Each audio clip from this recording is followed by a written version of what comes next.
आज हम डिस्कस करेंगे केमिस्ट्री के फेडरल बोर्ड क्लास 10 के पास्ट पेपर 2018 के बारे में।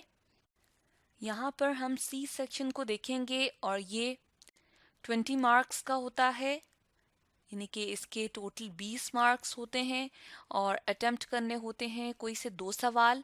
3 सवाल दिए गए होते हैं, लेकिन यहाँ पर हम सारे सवालों को अटेम्प्ट करेंगे। तो फर्स्ट क्वेश्चन है, what is salt? Right 5 methods with equations for preparation of salts. नमक क्या है और इसके बनाने के 5 तरीके लिखने हैं, इक्वेशंस के समेत या मसावात के समेत। इसका बी पार्ट है, how are alkanes prepared? By hydrogenation of alkenes and reduction of alkyl halides. Describe and support your answer with equations. ये 2-2 नंबर का सवाल है, यानी कि 2 मार्क्स हैं किसके? हाइड्रोजनेशन ऑफ अल्कीन्स के। हमने प्रिपेयर करना है अल्केन को, किस तरीके से हाइड्रोजनेशन करनी है अल्कीन की, और इसके लिए इक्वेशन लिखनी है, मसावात लिखनी है। और दूसरा मेथड जो है वो भी 2 मार्क्स का है, उसमें रिडक्शन ऑफ अल्काइल हैलाइड्स के बारे में लिखना है जहां पर अल्केन बनेंगे, और उसके लिए इक्वेशन भी लिखनी है। तो क्वेश्चन नंबर 3 का ए पार्ट जो है वो है व्हाट इज सॉल्ट। उसकी सबसे पहले हमने डेफिनेशन देनी है, हेडिंग की यहाँ पर, सॉरी, सॉल्ट की यहाँ पर डेफिनेशन लिखेंगे। Salts are ionic compound. ये क्या होते हैं? आयनिक कंपाउंड होते हैं। और न्यूट्रलाइजेशन रिएक्शन खास किस्म का प्रोसेस है, तेजाब और असास के दरमियान उसके नतीजे में पैदा होते हैं। उसके बाद हेडिंग देनी है 5 मेथड्स फॉर मेकिंग सॉल्ट की। तो देयर आर क्या लिखा हुआ है जी? 5 मेथड हैं सॉल्ट के बनाने के। सबसे पहला है जब एक तेजाब और असास के दरमियान में रिएक्शन होता है, तो आपस में जब वो रिएक्ट करते हैं तो उसको न्यूट्रलाइजेशन कहते हैं, और इसके नतीजे में क्या बनता है? नमक बनता है। तो एसिड प्लस बेस जो है वो सॉल्ट प्लस वाटर दे रहा है। एग्जाम्पल हमने यहाँ लिख दी है, HCl plus NaOH will give us NaCl and H2O। दूसरा है सॉल्ट को प्रिपेयर करना जब एक एसिड जो है मेटल ऑक्साइड के ऊपर अटैक करे या उसके ऊपर कोई एक्शन करे, उसके साथ रिएक्शन शो करे या केमियाई तामुल शो करे। तो ये रिएक्शन है एसिड और मेटल ऑक्साइड के दरमियान में जहाँ पर सॉल्ट बनते हैं। तो acid plus metal oxide equation लिख दी है, तो इसके नतीजे में बनेगा सॉल्ट प्लस वाटर। एग्जाम्पल में है H2SO4 plus copper oxide, CuSO4 बन गया है और H2O साथ में प्रोड्यूस हो गया है। तीसरा मेथड है जब हमने सॉल्ट बनाना है, किस तरह से? एक एसिड एक मेटल यानी कि धात के साथ रिएक्शन करे। तो रिएक्शन एक एसिड और धात के दरमियान में जब भी होता है तो यूजुअली आमतौर पर सॉल्ट बनता है। Acid plus metal will give us salt plus hydrogen gas. तो इक्वेशन लिख दी है इसके लिए, 2HCl plus Mg magnesium metal है, MgCl2 सॉल्ट है, जबकि H2 जो है वो हाइड्रोजन गैस है। फोर्थ जो मेथड है वो है कि सॉल्ट को बनाना किस तरह से? जब एक तेजाब एक मेटल कार्बोनेट के साथ कीमियाई तामुल शो करे। तो मेटल कार्बोनेट जैसे कि CaCO3 यहाँ लिया गया है, उसको किसी मिनरल एसिड के साथ जैसा कि HCl लिया गया है, दोनों को रिएक्ट करवाया जाता है, तो उसके नतीजे में सॉल्ट बनता है, उस मेटल का पानी बनता है और साथ में कार्बन डाइऑक्साइड गैस बनती है। तो जी हाँ, CaCl2 बन गया है, CO2 कार्बन डाइऑक्साइड गैस बन गई है और वाटर बन गया है। पांचवा और आखिरी मेथड है preparation of salts bye double decomposition. Sometimes इसको डबल डिस्प्लेसमेंट भी कहते हैं। डबल यानी कि 2 चीज़ों ने आपस में क्या होना है? चेंज होना है। तो ये रिएक्शन है 2 सॉल्ट्स के दरमियान, 2 नमकियात के दरमियान। 2 नमक हमने ले लेने हैं, जैसे AgNO3 और NaCl लिया है, और इसके नतीजे में भी 2 सॉल्ट बनते हैं। Ag क्या करता है? वो Na को रिप्लेस कर देता है और Cl के साथ कंबाइन होकर AgCl बना देता है, और Na जो है वो NO3 के साथ यहाँ पर कंबाइन होके NaNO3 सॉल्ट जो है वो प्रोड्यूस करता है।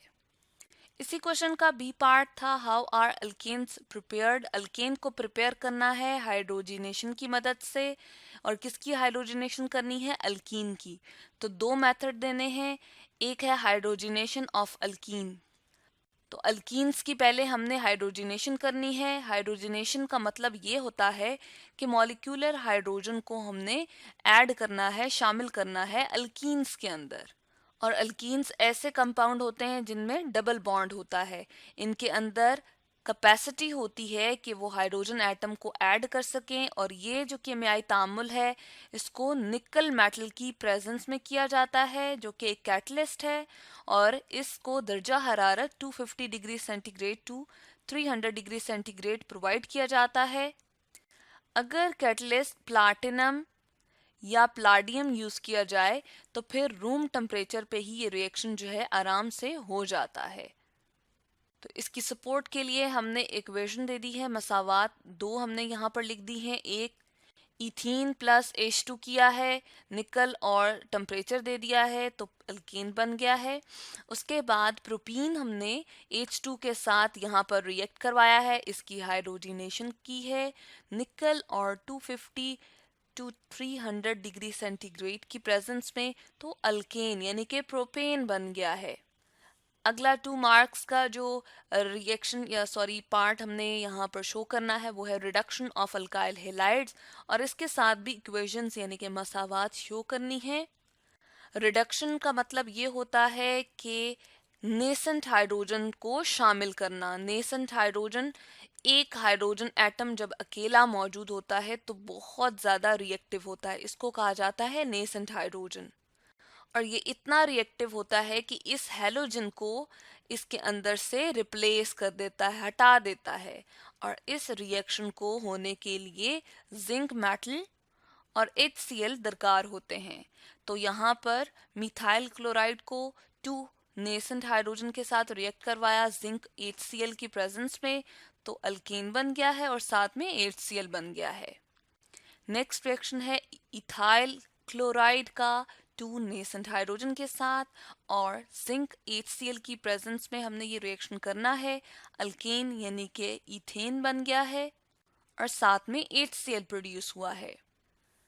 क्वेश्चन नंबर 4 जो कि लॉन्ग हमारे पास सी पार्ट का एक सवाल है, उसका ए पार्ट हम देख रहे हैं। फोर्थ का A part, write equation for formation of a dipeptide. Dipeptide को बनाने के लिए इक्वेशन देनी है जो कि 2 नंबर की है, और इसके बाद लिखने हैं 4 यूजेस प्रोटीन के। Also right any 4 uses of proteins. तो पहले हमने यहाँ हेडिंग दे देनी है फॉर्मेशन ऑफ डाइपेप्टाइड। इसमें ग्लाइसिन और एलानिन दोनों को हम क्या कर रहे हैं, इसकी डिहाइड्रेशन होगी इन दोनों की, यानी कि इनमें से वाटर रिमूव होगा। यहाँ पर चले हम लिख देते हैं -H2O, यानी कि पानी इसमें से निकल जाएगा और इन दोनों के दरमियान में पेप्टाइड लिंकेज बन जाएगा, और ये दोनों आपस में अब इकट्ठे हो गए हैं अमाइनो एसिड्स, तो ये क्या बन गया है, डाइपेप्टाइड। और इसकी वजह से इस लिंकेज को कहते हैं peptide linkage. Uses of proteins की बात करें तो ये इनको इस्तेमाल किया जाता है खुराक के तौर पे, और ये बहुत ज़रूरी हैं प्रोटोप्लाज्म के लिए।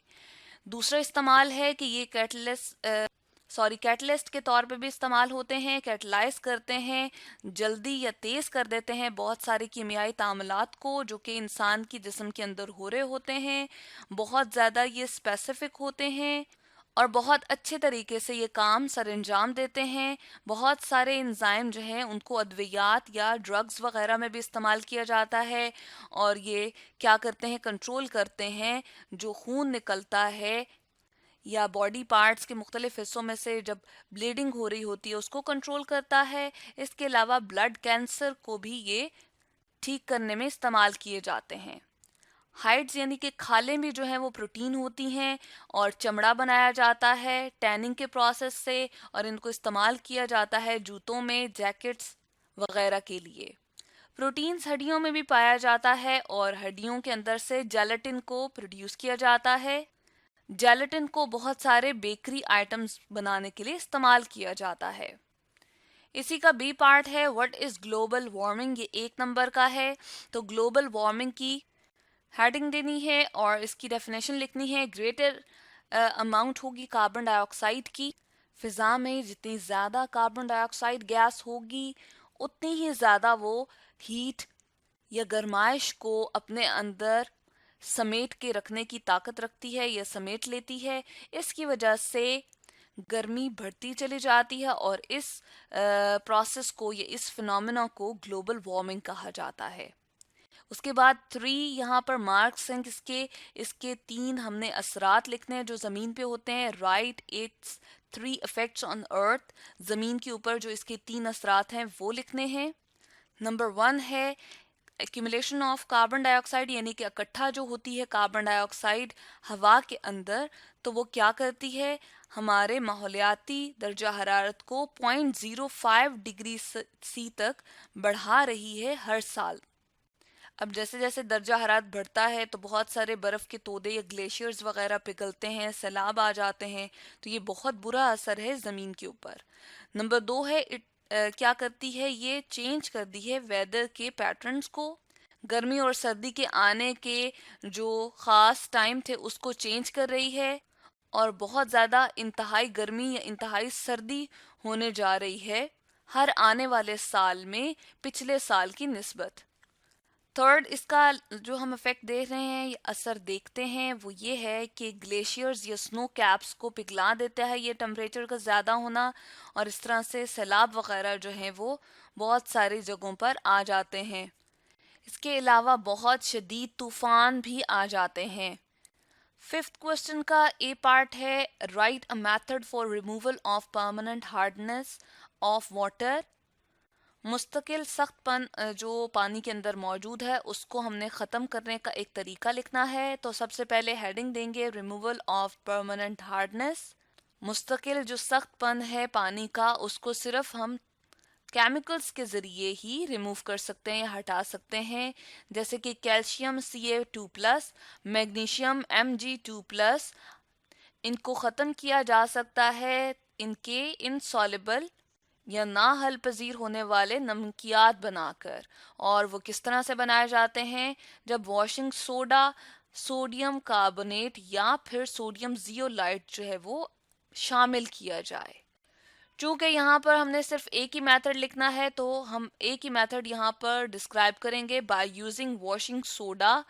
The addition of washing soda यानी कि जो धोबी सोडा है Na2CO3, उसको बीच में डालने से क्या होता है, वो हटा देता है कैल्शियम और मैग्नीशियम के आयंस को। किस तरह से, उनके नाहल पजीर कार्बोनेट्स बनाकर। जैसे कि इक्वेशंस हमने यहाँ शो की हैं, Na2CO3 प्लस CaSO4, तो प्रोडक्ट बन रही है CaCO3 प्लस Na2SO4। तो इस तरह से कैल्शियम कार्बोनेट बन गया और इसको सेपरेट कर लेते हैं। उसके बाद है Na2CO3, ये इसको मैग्नीशियम सल्फेट के साथ हमने इस तरह से रिएक्ट करवाया है तो मैग्नीशियम कार्बोनेट बन गया है और साथ में Na2SO4 बन गया है। इसका हम बी पार्ट अगर देखें तो है, write the main steps of Solvay process supported with chemical equations. कीमियाई मसावात के साथ तमाम सॉल्वे प्रोसेस के अंदर जो स्टेप्स हैं उनको हमने लिखना है डिटेल में। तो सॉल्वेज प्रोसेस के बारे में हमने यहाँ हेडिंग दे दी है और इस प्रोसेस के अंदर मुख्तलिफ स्टेप्स होते हैं। पहला है प्रिपरेशन ऑफ अमोनिकल ब्राइन। सबसे पहले अमोनिकल ब्राइन को तैयार किया जाता है अमोनिया गैस को हल करते हुए सोडियम क्लोराइड के सॉल्यूशन के अंदर।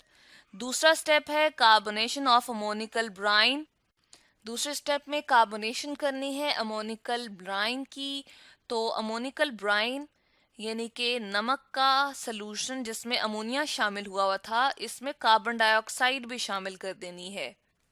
एक खास टावर में जिसको कार्बोनेटिंग टावर कहते हैं, वहाँ पर कार्बन डाइऑक्साइड को गुजारा जाता है और ये रिएक्शन जो है वो उसके अंदर हो रहा होता है। इसके लिए टेम्परेचर जो है उसका जो है मिक्सचर का वो कम किया जाता है 15 डिग्री सेंटीग्रेड तक, ताकि बेकिंग सोडा NaHCO3 को ठोस प्रेसिपिटेट्स की फॉर्म में हासिल किया जा सके। तो रिएक्शन लिख दिया है CO2 plus NH3 plus H2O, ये बना के दे रहा है NH4HCO3। उसका फर्दर रिएक्शन है NH4HCO3 का NaCl ब्राइन सोल्यूशन के साथ, तो ये बन गया है Na8CO3 solid NH4Cl aqueous form. Third step है फिल्ट्रेशन ऑफ प्रेसिपिटेट्स। प्रेसिपिटेट्स जो कि ठोस हालत में बन गए थे उनको साफ करना है। सोल्यूशन के अंदर जो दूधियापन है उसको कार्बोनेटिंग टावर के अंदर से साफ किया जाता है ताकि सोडियम बाइकार्बोनेट को हासिल किया जा सके और इसको कहते हैं बेकिंग सोडा। चौथा अगर स्टेप देखें तो कैल्सिनेशन का प्रोसेस है।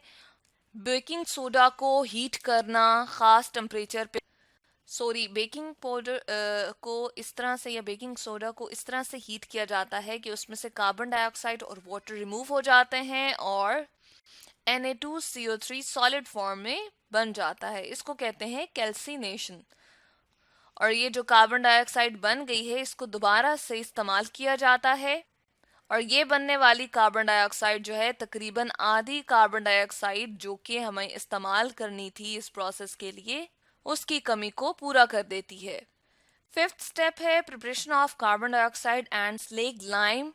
कार्बन डाइऑक्साइड गैस और स्लेग लाइम को हमने तैयार करना है। तो कार्बन डाइऑक्साइड को तैयार किया जाता है जब लाइमस्टोन चूने के पत्थर को एक भट्टी में गर्म किया जाता है और इस तरह से उसको भेज दिया जाता है कार्बोनेटिंग टावर के अंदर।